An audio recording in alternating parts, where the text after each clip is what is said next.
नमस्कार,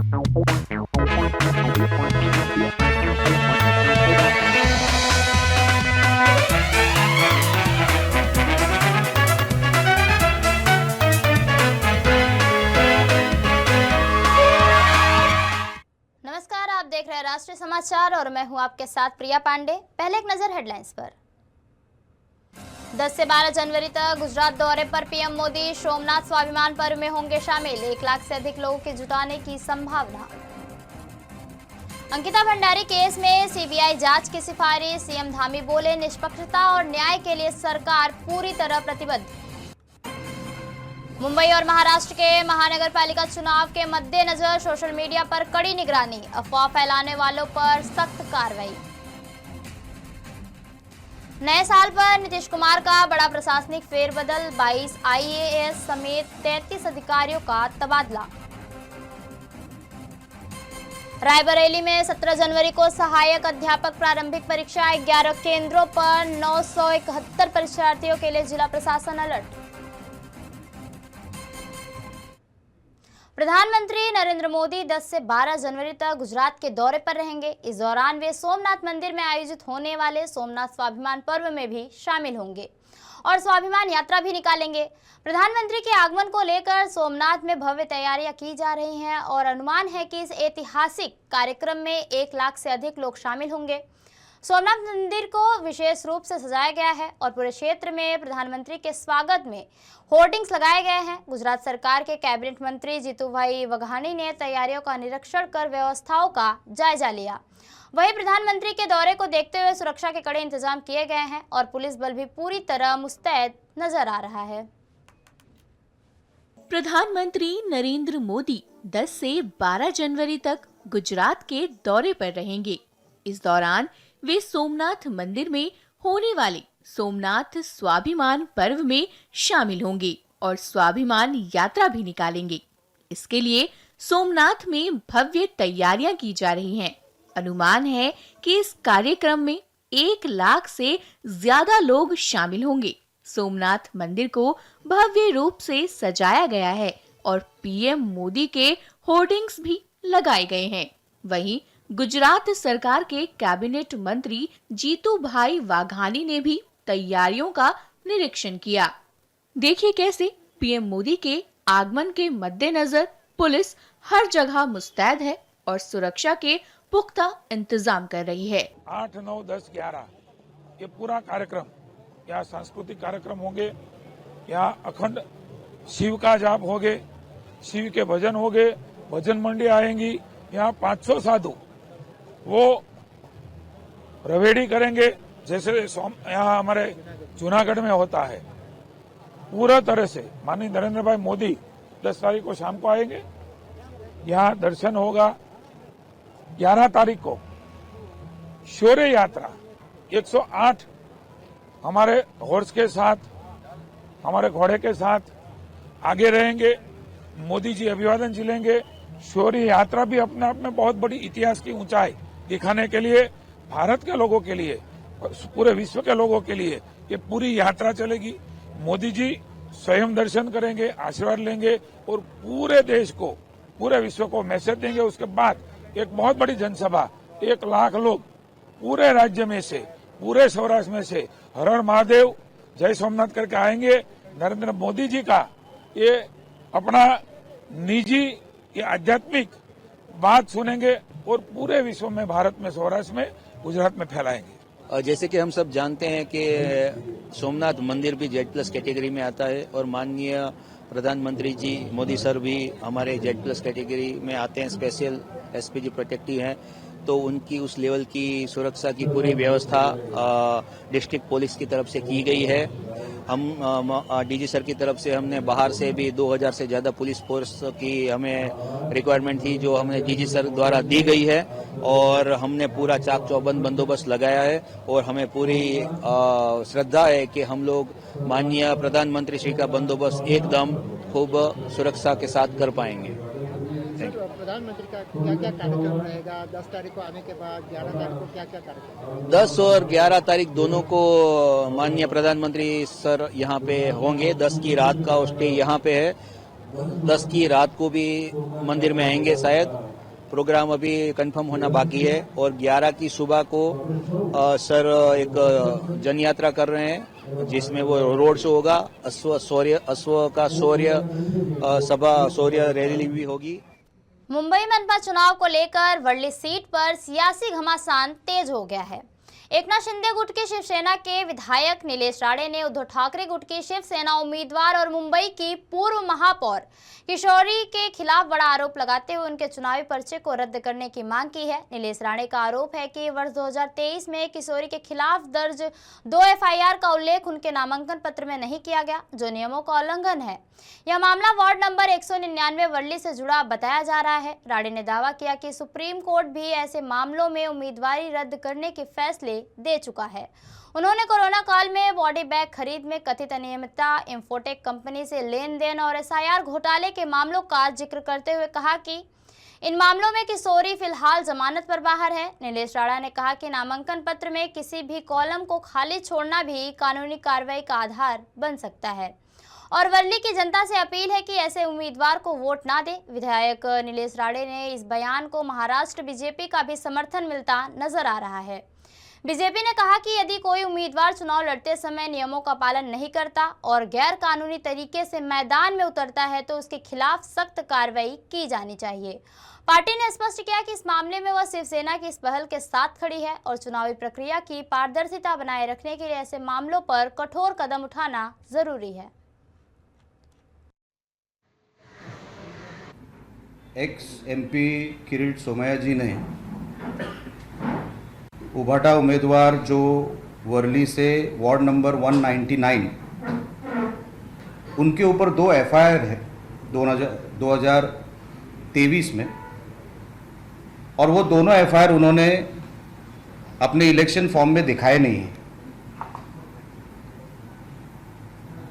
ये criminal offence है। 125A RPA representation of people's act में ये केस दर्ज हो सकती है। मेरे हिसाब से सोमैया जी ने अपने हिसाब से कंप्लेंट की है रिटर्निंग ऑफिसर को। जितनी जानकारी मुझे है, अगर कोई भी इंफॉर्मेशन छुपाता है या कोई भी इंफॉर्मेशन अपने इलेक्शन फॉर्म में गलत तरीके से उसका ये करता है, गलत तरीके से फिल करता है, तो वो डिस्क्वालीफाई हो सकता है। ये सुप्रीम कोर्ट का ऑर्डर है 2012 का, जिसमें क्लियरली सुप्रीम कोर्ट ने लिखा है कि ये एक क्रिमिनल ऑफेंस है और ऐसा उम्मीदवार, ऐसा कैंडिडेट ये डिस्क्वालीफाई होना चाहिए। तो उसके हिसाब से किरीट जी ने अपने हिसाब से कंप्लेंट की है। हम शिवसेना के माध्यम से, मैं खुद अगर सुप्रीम कोर्ट तक जाना होगा तो वहाँ तक जाएंगे और वर्ली की जनता को हम विनती करेंगे कि ऐसे उम्मीदवार को आप, वो तो जीतने वाले हैं नहीं, पर अगर 0.1% कभी उनकी सीट निकलती है तो वापस 6 महीने में इलेक्शन होगा और ये डिस्क्वालीफाई होंगे। लेकिन उनकी कोई खुद की मॉरल रिस्पॉन्सिबिलिटी है कि नहीं, या उद्धव ठाकरे की कोई मॉरल रिस्पॉन्सिबिलिटी है कि नहीं? उन्होंने कैसे इस चीजों को मान्यता दी? तो इसका जवाब मुंबईकर जनता उनको दे के रहेगी। नीलेश राणे कोर्ट जाने की बात कर रहे हैं, चुनाव के पास जाने की बात कर रहे हैं, क्या बीजेपी भी इस मसले को उठाएगी? बीजेपी ने इस विषय को उठाने की आवश्यकता है। जब नीलेश जी जा रहे हैं तो इसमें गलत क्या है? कौन सी गलत बात है? उन्होंने जाना चाहिए और यदि कोई भी शास्त्र शुद्ध प्रक्रिया है तो बीजेपी साथ में है ही। मुख्यमंत्री पुष्कर सिंह धामी ने अंकिता भंडारी केस में सीबीआई जांच की सिफारिश की है। सीएम धामी ने कहा कि यह कदम राज्य सरकार की शुरू से अंत तक निष्पक्षता, पारदर्शिता और न्याय को सुनिश्चित करने की प्रतिबद्धता को दर्शाता है। उन्होंने बताया कि हाल ही में सोशल मीडिया पर प्रसारित कुछ ऑडियो क्लिप्स के संबंध में अलग अलग एफआईआर दर्ज की गई और जांच प्रक्रिया भी जारी रही। मुख्यमंत्री ने कहा कि सरकार की मंशा पूरी तरह स्पष्ट है और किसी भी तथ्य या सबूत की अनदेखी नहीं की जाएगी। भावुक होते हुए उन्होंने कहा कि अंकिता केवल एक पीड़ित नहीं बल्कि हमारी बहन और बेटी भी थी। सीएम ने हाल ही में स्वर्गीय अंकिता के माता पिता से मुलाकात की और उनके अनुरोध के आधार पर राज्य सरकार ने मामले की सीबीआई से जांच कराने का निर्णय लिया। उन्होंने दोहराया कि राज्य सरकार पूरी दृढ़ता और संवेदनशीलता के साथ अंकिता भंडारी को न्याय दिलाने के लिए प्रतिबद्ध है।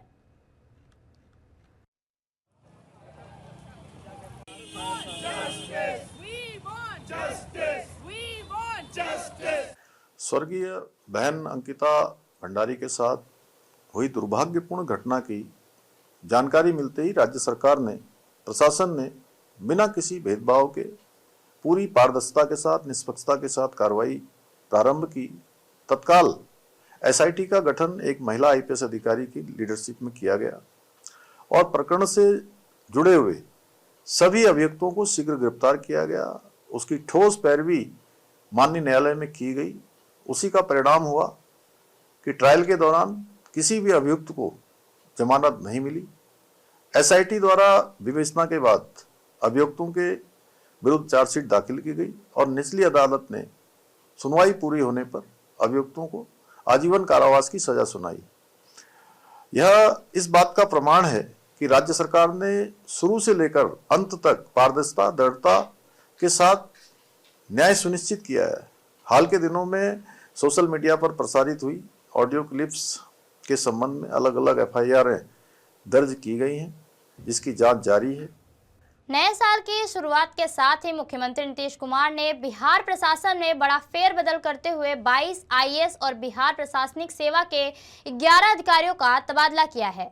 मुख्यमंत्री सचिवालय से लेकर जिला अनुमंडलों और नगर निगमों तक युवा अधिकारियों को अहम जिम्मेदारियां सौंपी गई हैं। नालंदा के नगर आयुक्त रहे 2019 बैच के आईएएस अधिकारी दीपक कुमार मिश्रा को मुख्यमंत्री सचिवालय से संयुक्त सचिव बनाया गया है, जिसे उनके बेहतर कार्यों का परिणाम माना जा रहा है। वहीं मुख्यमंत्री सचिवालय के कुछ पुराने अधिकारियों को नई जिम्मेदारियां दी गई, जिनमें ओएसडी अभिजीत कुमार को नरकटियागंज का एसडीओ और कुमार ओमकारेश्वर को पटना का एसडीएम नियुक्त किया गया।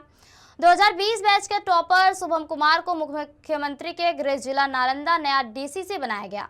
इसके साथ ही 9 जिले में नए डीसीसी, 7 प्रमुख नगर निगमों में नए आयुक्त और 5 अनुमंडल में नए एसडीओ तैनात किए गए हैं। प्रशासन को और अधिक सक्रिय बनाने के उद्देश्य से किए गए इस फेरबदल में सहरसा के डीडीसी संजय कुमार निराला को बिहार कर्मचारी चयन आयोग का सचिव तथा समीर सौरभ को कफेन का एमडी नियुक्त किया गया। अनुसूचित जनजाति कल्याण विभाग के माननीय मंत्री लखेंद्र कुमार रोशन ने शुक्रवार को छपरा स्थित सर्किट हाउस में वीबीजी रामजी योजना को लेकर प्रेस वार्ता की। इस दौरान उन्होंने मनरेगा से परिवर्तित इस योजना के नाम पर इसके तहत मिलने वाले लाभों की विस्तृत जानकारी दी। मंत्री ने कहा कि योजना को पहले से अधिक सरल और सुलभ बनाया गया है ताकि जरूरतमंद लाभार्थियों को सीधा फायदा मिल सके। उन्होंने विपक्ष पर आरोप लगाते हुए कहा कि योजना के नाम से राम शब्द जोड़ने वाले बेवजह विवाद खड़ा किया जा रहा है, जबकि इसका उद्देश्य पूरी तरह जन कल्याण से जुड़ा हुआ है। मंत्री ने यह भी बताया कि वे छपरा में एसएससी एसटी कल्याण मंत्रालय की प्रमंडलीय बैठक में शामिल हुए हैं, जहां एनडीए कार्यकर्ताओं के साथ बैठक करेंगे। इसके बाद वे डॉक्टर भीमराव अंबेडकर 10+2 अनुसूचित जाति बालक आवासीय विद्यालय एवं छात्रावास का निरीक्षण भी करेंगे। रोजगार दिया जाता, उसको आप 125 दिन का रोजगार माननीय प्रधानमंत्री जी के द्वारा इस योजना में किया गया है केंद्र सरकार के द्वारा। इसलिए आज युवा पीढ़ी हमारे हैं, आज युवा पीढ़ी का भी मुख्य लक्ष्य है किसी राज्य के अंदर, देश के अंदर रोजगार कैसे मिले। और संयोग इस बात का है कि बिहार के एनडीए के सरकार ने यह निर्णय लिया है कि 2025 में चुनाव जिस समय हुआ था उसी समय हम लोगों ने निर्णय लिया था कि इस बार 25 से 30 का जो सत्र होगी, 1 करोड़ नौजवानों को नौकरी और रोजगार पूरे बिहार के अंदर देंगे। उस कड़ी में हमारे एनडीए की सरकार बिहार के माननीय मुख्यमंत्री नीतीश कुमार जी के नेतृत्व में और देश के माननीय प्रधानमंत्री नरेंद्र मोदी के मार्गदर्शन में कार्य कर रही है। और उसी कड़ी में जो विकसित बिहार बनाने के लिए कार्य हो रही है, तो विकसित राष्ट्र की परिकल्पना देश के माननीय प्रधानमंत्री जी नरेंद्र मोदी जी ने किए हैं।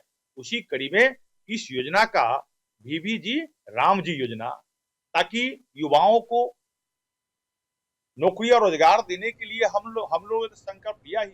महाराष्ट्र में मुंबई सहित राज्य की महानगर पालिका चुनाव की तैयारियों के बीच सोशल मीडिया पर कड़ी निगरानी रखी जा रही है। महाराष्ट्र साइबर पूरी तरह अलर्ट मोड पर काम कर रहा है और चुनाव की घोषणा के बाद से रोजाना 30 से 40 ऐसे पोस्ट चिन्हित किए जा रहे हैं जो कानून व्यवस्था या सांप्रदायिक सौहार्द को नुकसान पहुंचाना चाहते हैं। इन पोस्ट को तुरंत डिलीट कराया जा रहा है। सोशल मीडिया मॉनिटरिंग सेल को बड़े पैमाने पर सक्रिय किया गया है और टीम को नवीनतम टूल्स तथा एडवांस टेक्नोलॉजी मुहैया कराई गई है। निगरानी के लिए खास सॉफ्टवेयर और आर्टिफिशियल इंटेलिजेंस AI का इस्तेमाल किया जा रहा है जिससे अफवाह, भड़काऊ और मानहानि वाले कंटेंट की पहचान हो सके। कम गंभीर मामलों में यूजर्स को कानून के तहत चेतावनी भी दी जाती है जो सीधे उनके पर्सनल मैसेज बॉक्स में भेजी जाती है। का सोशल मीडिया मॉनिटरिंग सेल जो है वो बहुत ज्यादा तेजी से काम कर रहा है, उसको मोबिलाइज किया गया है और साथ ही साथ under Maharashtra cyber security project उसको वर्ल्ड के लेटेस्ट टूल्स एंड टेक्नोलॉजीज दिए गए हैं। बहुत सारे सॉफ्टवेयर, ओपन सोर्स सॉफ्टवेयर, माल्टिको सोशल मीडिया को मॉनिटर करने वाले सॉफ्टवेयर हैं, प्लस AI का भी हम यूज कर रहे हैं इन्हीं सॉफ्टवेयर के थ्रू, जो कि ऑब्जेक्शनेबल, डिफेमेटरी या स्लैंडरस कमेंट्स हैं जो कि कम्युनल हार्मोनी को डिस्टर्ब कर सकते हैं, उनको हम प्रोएक्टिवली आइडेंटिफाई कर रहे हैं और उनके ऊपर 2 तरह की कार्रवाई कर रहे हैं। जो ज्यादा सीरियस कमेंट्स नहीं है या पोस्ट नहीं है उनको हम रेलेवेंट प्रोविजंस ऑफ लॉ के तहत वार्निंग दे रहे हैं उन्हीं के इनबॉक्स में, which is a very innovative method. तो हम देख रहे हैं 80% लोग अपने वो कमेंट्स खुद ही हटा ले रहे हैं ऐसा वार्निंग पाने के बाद।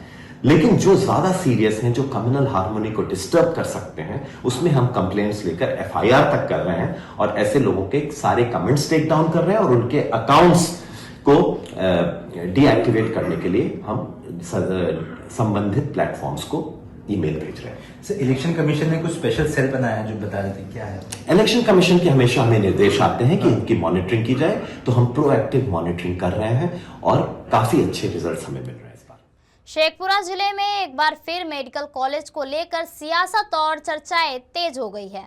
इस मुद्दे पर राष्ट्रीय लोक मोर्चा के पूर्व राष्ट्रीय उपाध्यक्ष जितेंद्र नाथ ने जिलाधिकारी शेखर आनंद से मुलाकात कर ज्ञापन सौंपा और मेडिकल कॉलेज के लिए शेखपुरा मुख्यालय को ही सबसे उपयुक्त स्थान बताया। उन्होंने कहा यदि खडिया बाजितपुर में मेडिकल कॉलेज खोला जाता है तो शेखपुरा की बड़ी आबादी को इसका लाभ नहीं मिल पाएगा, क्योंकि बाजितपुर के पास ही लगभग 10 किलोमीटर दूरी पर पावापुरी में पहले से मेडिकल कॉलेज मौजूद है। जितेंद्र नाथ ने बताया कि सड़क मार्ग से यह करीब 10 किलोमीटर और रेल मार्ग से 4 से 5 किलोमीटर दूर है। उन्होंने ऐलान किया कि इस मांग को लेकर 16 जनवरी को समाहरणालय परिसर में आम नागरिक मंच के बैनर तले धरना प्रदर्शन भी किया जाएगा।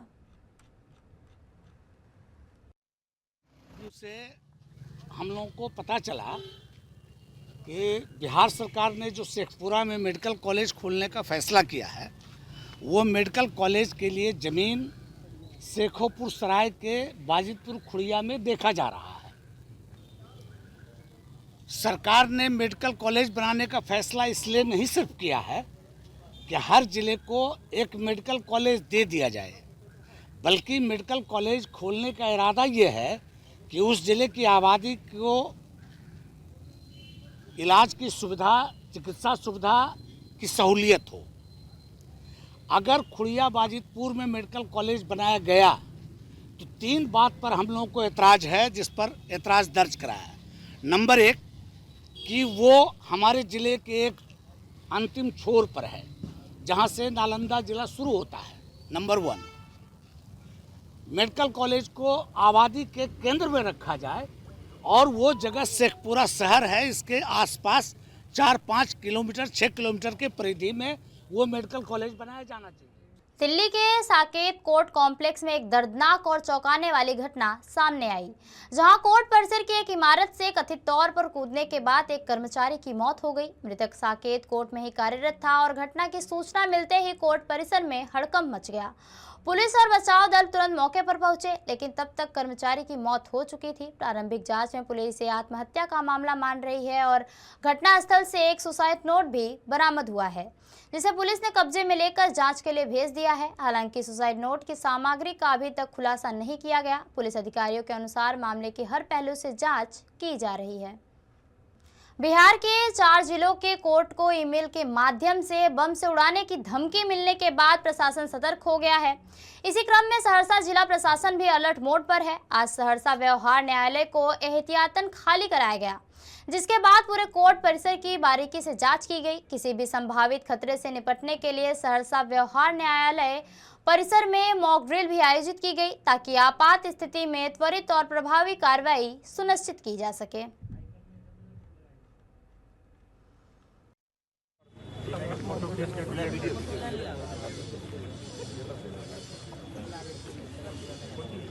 अभी बिहार में 5 जिलों में थ्रेट परसेप्शन आया है सिविल कोर्ट को उड़ाने की।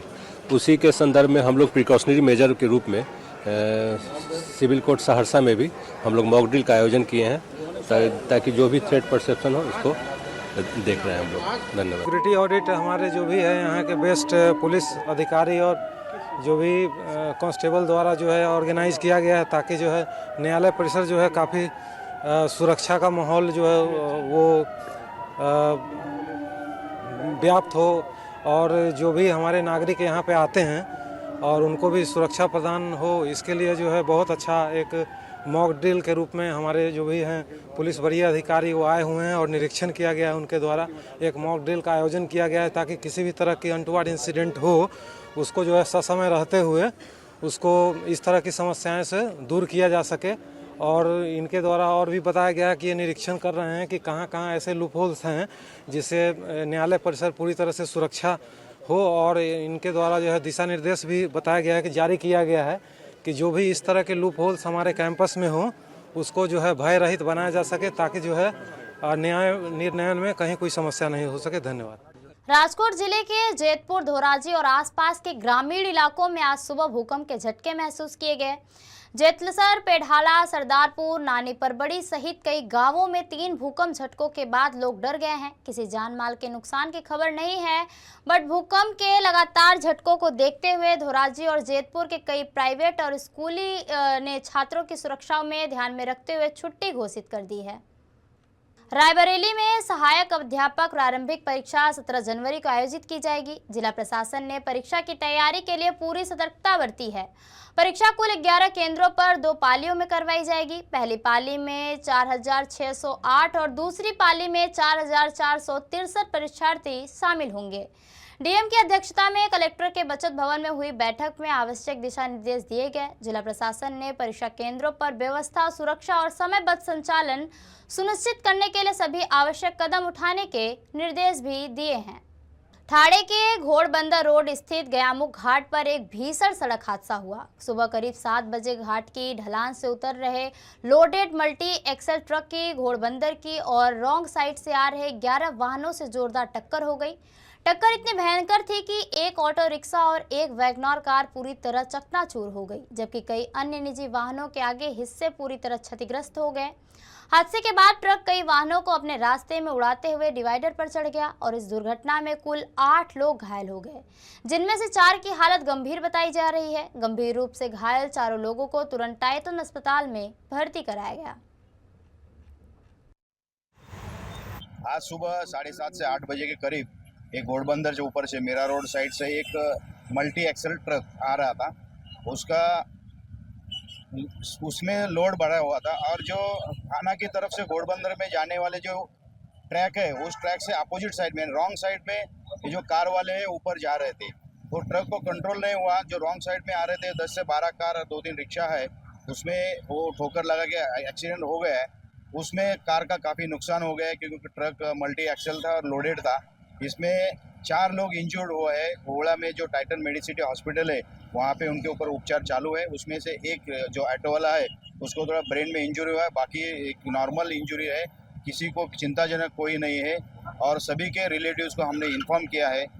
दूसरी बात कि यहाँ का ट्रैफिक भी अभी नॉर्मल हो गया है। आपके माध्यम से मैं सभी नागरिकों को एक आह्वान करना चाहता हूँ कि भले ट्रैफिक को थोड़ा टाइम लगेगा बट रॉन्ग साइड का यूज़ मत कीजिए।